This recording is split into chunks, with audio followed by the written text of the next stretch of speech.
tell me what you're really interested in terms of film, because I think I just figured it out. Filming? Film in movies, general? how to make the money. Movies. How to I figured it out. Yeah, I'm on the forefront of that. Let's hear and all about it takes your is one idea. person to figure it out.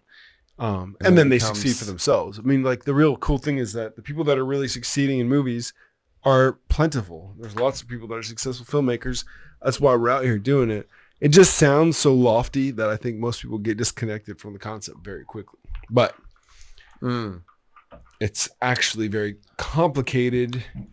One of the dudes I talk to at the gym frequently, he's a good person, I think, and he always just speaks as if it's so matter of fact, and trying to explain it, the whole thing to me. But I'm trying to explain to him, like, look, I know a lot of the lingo now because of going through the process of distribution and production and everything. Like, you say certain things and people that are in film understand it because they've used it. Mm-hmm.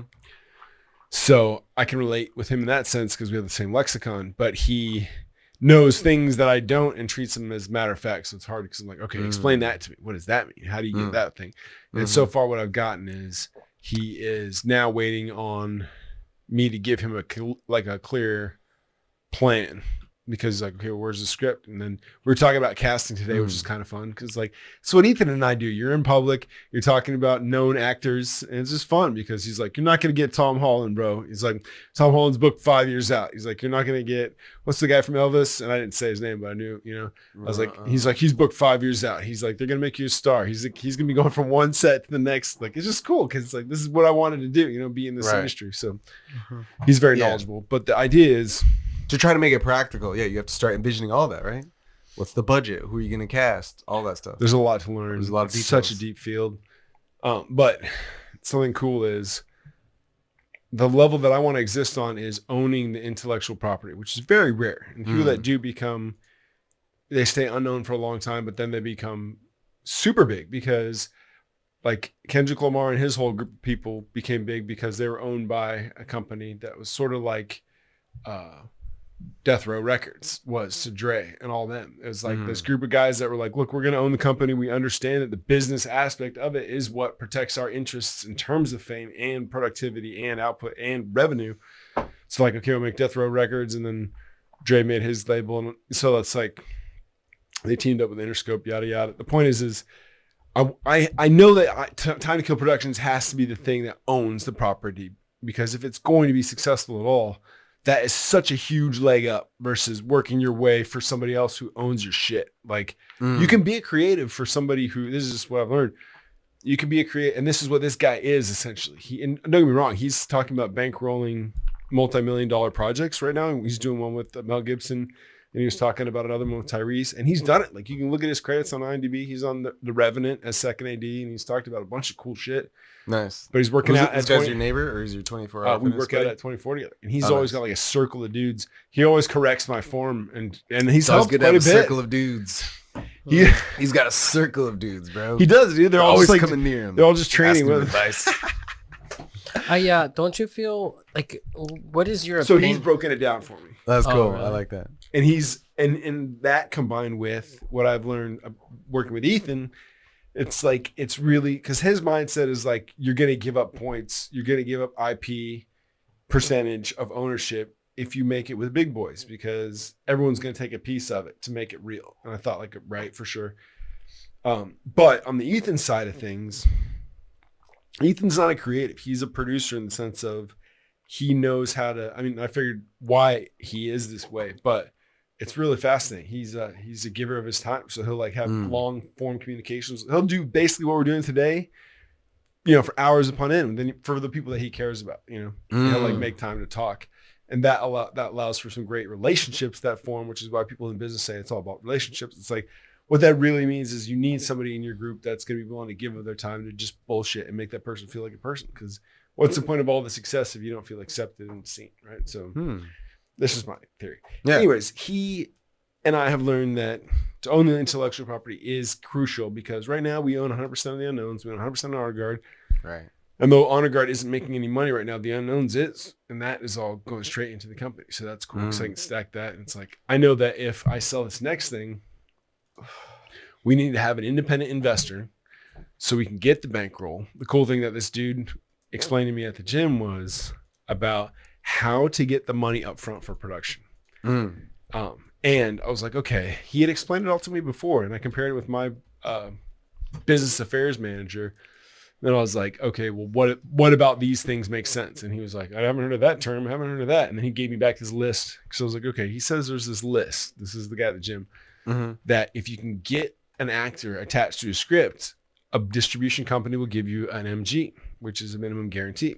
So they're like, oh, cool. You got Tom Holland. And when you're going to shoot, okay, he already says he's going to be in it. Cool. We'll get you, Netflix will say, we'll give you $8 million if you make this movie. Then you take that. Forget what it's called, but I think that's the MG itself. And okay, so we minimum guarantee that we're going to pay you this much. If you do well and you negotiate better, obviously it's a minimum guarantee for a reason, but it's just like saying you're going to make this money. Then you take that to a gap financer. This is what he was saying. And gap financer is a loan company that goes, if you make this movie, which is a feat in itself, and you make it under budget, then we're going to cover the difference. So basically they give you the money for the minimum guarantee. They go, oh, really? Netflix is going to pay $8 million? Cool. You need 10% of, the only thing he said, you need 10% of the actor you're trying to get attached to the script. You need 10% of his fee. So you can give it to him up front to guarantee. So if you're hiring somebody who's going to cost $5 million. To the insurance company or to the actor? No, the 10% you're giving to who? To the and financier? It's non-refundable. To the financier? 10% goes to the star. Star drives the movie. Star is the thing that is what people pay a ticket for. At least. No, you said you needed 10% of the star's fee to give to the financing company? To the star himself. At first. That's the I jumped tracks. Oh, okay. That's the first step is getting 10%. Then they'll give you money. And he goes, yeah, I'll be in Plato's Cave. And you go, cool, Netflix, how much will you pay for if Tom Holland decides to be in Plato's Cave? And they go, oh, we'll give you $8 million. Then you take that, and it's a complicated process. So it took me at least a couple times for him to explain it to me. It goes, and you take that minimum guarantee to the distributor. I'm sorry, to the gap financer. And the gap financer goes, oh, you got a minimum guarantee? Cool, we'll give you the $8 million to produce your movie. Then you got to make the movie. And let's say you have somebody this is his input today. Let's say you have somebody who's. So you're really financed by the gap financer. Gap financer is who? Just some company or an angel investor? Or how's that work? And that was the thing I actually learned today after plugging him again, because I told him, and this is on the Ethan side of things, I told him, look, we may have an investor that has got a large nonprofit that would be willing to put money in high risk investment if we could prove that we'll probably make his money back, and he'd be willing to invest in us. And I was explaining, and he goes, how about no risk? That's what he said back to me. And I was like, who, Ethan? No, this dude at the gym. Because I was like, we have a guy who's willing to invest in a high risk investment, which is essentially what film investing, at least what I understand, is considered. Because it's like, are you gonna make your money back? Who knows? So he's like, well, how about no risk? And I was like, great, how do you do that? And then he explained the process that I just said. So the idea being, you don't really need the money up front. All you need is that 10%. So you go and you figure out the cast. You have the script first, which we know is the blueprint. This is for all you guys who want to make movies out there that were like, how the fuck are they saying that you have that 10%? We're right there. You're going to watch our movies and pay for them. How are you saying you have that 10%? Like they need, like who's the person that says you need that 10%? The gap financing company, right? The star. No. You're trying to get funded by the gap financing company, right? That's where you're getting your money to actually shoot the film. That's what he was saying, yeah. So he's saying that the gap financing company needs proof that you can pay for 10% of the actor's fee. They need proof. They need a distributor's minimum guarantee. They need to distribute. What is that? Which is what you get from the distributor after you get the guy attached. What does that mean? So I'm just going back down the chain. So the chain is 10%. You actually get that cash money. You figure, and so this is the issue. This was the issue. I get it. It's smoke and mirrors. No, I'm just curious. Do you have to have money to give to the gap financing company, or you just have to have a document signed, or what's the thing that the document, the minimum guarantee, from what I understand, that's what you said. Oh, okay. You need a minimum guarantee. So it's like in Zelda terms, you get the script done, you figure out that, you take that to the star. The star goes, I'll be a part of this for my regular fee of $20 million, and you go, cool. What's 10% of that? $2 million. So then you go, okay, I need $2 million to get Tom Cruise to actually be in this movie no matter what. And you go, hey, Netflix, we got a new Tom Cruise movie. He said he'd be attached. But the fee is non-refundable. The 10% fee that you offer to, it's like at that point, if the actor goes, great, you need me for how many days? 8 days on set. I'll be there for 8 full days, like, you know, to the textbook in terms of But rate. do you need to provide that 10% to the actor at that point in time? Yes. You do. Yes. So you have to pay the actor up So front. that's the so that's the 10% fee. Is That's that the according risk. to what? Some agent? That's just what this dude told me at the gym. Oh, right. That's According like, to him. but it is That's also interesting, true though. because what it is I wonder it's- why the Gap company would need that as I'm any sure sort there's of special proof. arrangements if they work with you before, but he was saying this is Mhm. his process. So he secures people and he's Yeah. backed people that have done this and they made a bunch of B-list movies. If you look out there, it's like A-list stars are in a fucking 1,000 movies. You just never are going through there until Yeah. now, until streaming hit. It's like, where would you ever go see these movies? Right. I'm confused at how the Gap company is related to the actor's fee though. Like why would they They're not. care? I mean, you're saying that the Gap company, the Gap financing company wouldn't finance, according to this guy, right? Wouldn't finance you unless you say that you've paid, you have the was it general guarantee or something? He called that That a you- minimum guarantee. Minimum guarantee. That so essentially you have to have this document saying that you paid him. You said that you had to pay him up front. So Yeah. that means that the Gap company won't finance you unless you have already paid the actor up front. Like why would they care? In Because my they're the mind. Gap financer. They're the ones that are giving you the production budget to finish it, which is Right. a big deal. But why would they care that the actor's paid? Because that's just the process. Because I don't They understand need- that link. I'm Well, so confused on that link. they don't care at all if the actor's paid. They just need the minimum guarantee. But that's caring that the actor's paid. That's It's caring There's that a the contract. movie's going to get made.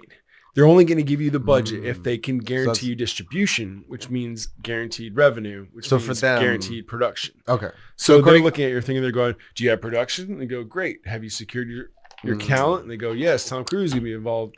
They go, "Great. Have you secured distribution?" You go, "Yeah, Right. Netflix is buying for $8 million." They go, "Great. We'll give you That's what I $9 was million. missing. Go Okay. make it. Good luck." If you fuck it up and you like don't know how to run a movie and you make Right. production shitty, and this is what he's saying is like, even after all these steps, once you figure out the path, you still got to make a movie. You still got to be a filmmaker. You still have to have taste, and you still have Right. to take the business meeting. You still gotta do it, Sucking yeah. on the ego. You know, it's like you just got to deal with all this shit. Mm. So he's like, "Good luck," but he was making it seem so easy. So then I turn around and I tell our business affairs guy, I was like, "Hey, here's what he says," and the guy's like, "Well, I can tell you what the production companies want," and I was like, "Because that's what he was saying." Because what did he say? The minimum guarantee list or something to that effect. Let me tell you how it really goes, kid. Yeah, All right. and that's what everybody First, in the you gotta business start thinks. with this. Yeah, so it's like everyone has a different Everyone way. in the business has a path to success, and they all And think that's it's their there, path, which is why which there's is so good. many majors. But that's many how- but that's majors. how They're you're like, "Well, learning. here's how we do. We take $5 million, Right. and we have a meeting with all the guys, and we go, hey, Right. you're going to be in this movie for $5 million. You know, If there's one thing I know, it's like the more people you put yourself around that you want to be like if you see them and they seem like they're doing okay for themselves financially, physically, emotionally, whatever, then it's like surround yourself with them and try to emulate them and try to become what they have, right? So it's Yeah. like, yeah, if this dude seems like he's got it all together, then I like that. I'm just learning, figure out, taking the pieces that I know, like, okay, I know Right, that. learn what makes you sense. Yeah, Because we try to get a distribution deal after. If we had taken the Sam Elliott thing, see if we had gotten it, if we'd been smart, we would have paid him up front, which all those things happened when we got Sam on Honor Guard. And we could have made it to where we had gone around first before we actually went and shot it. But just because it was the Army, I didn't know what I was going to get. So I did the same thing I did with the Unknowns, which is like, let's go do it. And then we did it. And I was like, okay, what do I have here? And I planned it out better, but that's why you try over and over. Mm. So yeah, you approached the first two times we were like, shoot it first, let's get paid second, and now you're like, let's get paid first to shoot what we have. So like, 'Cause then you have it's the a budget different to approach, make it good. right? Right. And you'll be able to hopefully see a broader approach. You know, like the broader your approach, the more you're able to like discern what's going to make it look good or what's your style. It's like if you go in with one angle and then you come out and you try to make it multiple angles or multiple things or hit multiple avenues of growth, then it's like it's harder than like starting from this broad spectrum of like, all right, what's the first thing we need to do in order to make this good? Money.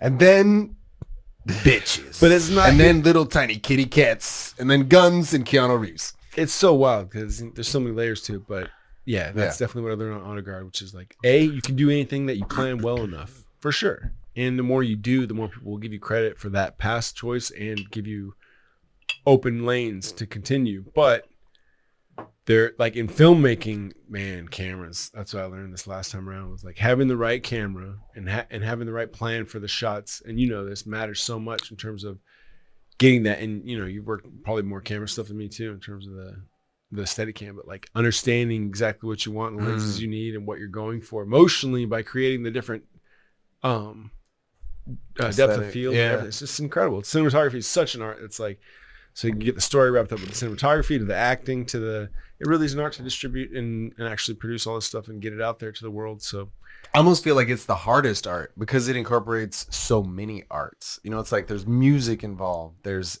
editing involved, which is an art in itself. There's the like cinematography, there's the craft of the costumes, there's like there's like literally the I mean Craft every single services. like if you think about it in a way, every single position that you see on that list of what is it, cast actors and people who are involved at the end, the credits, like Did you guys see they're Avatar? all artists.